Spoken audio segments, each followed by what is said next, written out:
Kapal feri raksasa itu tiba-tiba terbelah menjadi dua oleh senjata alien. Sejumlah besar air laut langsung membanjiri kapal. Spider-Man dengan cepat menemukan setiap penyangga struktural. Dia menggunakan jaringnya untuk melompat cepat melintasi celah tersebut. Kemudian dia menembakkan jaring ke setiap titik penyangga. Untaian jaring yang tak terhitung jumlahnya membentang dari haluan hingga buritan. Dengan satu gerakan terakhir, dia mengencangkan seluruh struktur jaring. Spider-Man berpikir feri itu akhirnya aman. Tetapi tiba-tiba, satu jaring putus. Kemudian semua jaring lainnya mulai putus satu demi satu. Gelombang besar air laut kembali menyerbu feri. Tanpa waktu untuk berpikir, Spider-Man menembakkan jaring ke kedua sisi belahan. Dia mencoba menggunakan kekuatannya sendiri untuk melawan kekuatan yang menarik seluruh feri terpisah. Spider-Man mengeluarkan raungan putus asa. Tepat ketika dia hampir menyerah, feri itu tiba-tiba menjadi stabil. Kedua bagian bahkan mulai bergerak kembali menyatu. Ketika dia melihat keluar, dia menyadari Iron Man telah tiba. Kemudian, Iron Man mendorong setiap pendorong ke daya penuh, memaksa kedua bagian feri itu kembali menyatu. Setelah itu, dia menggunakan laser untuk mengelas feri hingga tertutup. Meskipun krisis berhasil dihindari, tindakan ceroboh Peter hampir menyebabkan bencana. Tony sangat marah atas apa yang telah terjadi. Dia mengambil kembali kostum Spider-Man milik Peter. Keesokan harinya, kargo senjata Tony dijadwalkan akan dimuat ke pesawat malam itu. Peter segera merasakan ada sesuatu yang salah. Dia mengenakan kostum buatannya sendiri dan diam-diam menyelinap ke tempat persembunyian Vulture. Tetapi Vulture sama sekali tidak terkejut. Sebaliknya, dia mulai mengobrol dengan Spider-Man. Tiba-tiba, sayap mekanik terbang ke arahnya. Spider-Man menghindar tepat waktu, tetapi sayap itu menabrak salah satu tiang penyangga bangunan.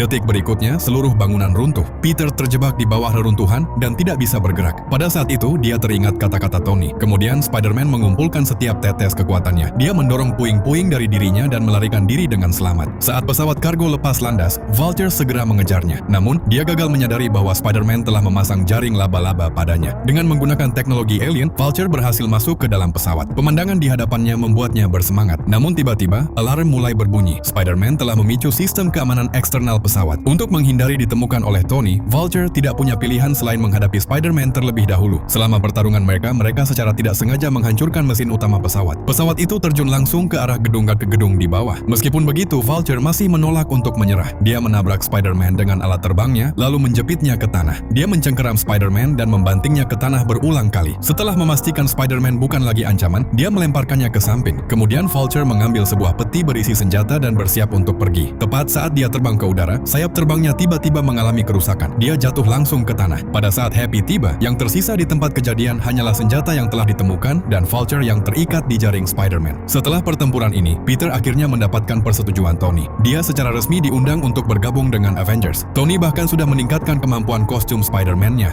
Jika kalian penasaran kelanjutannya, silahkan tonton filmnya secara full. Film ini berjudul Spider-Man Homecoming yang dirilis pada tahun 2017.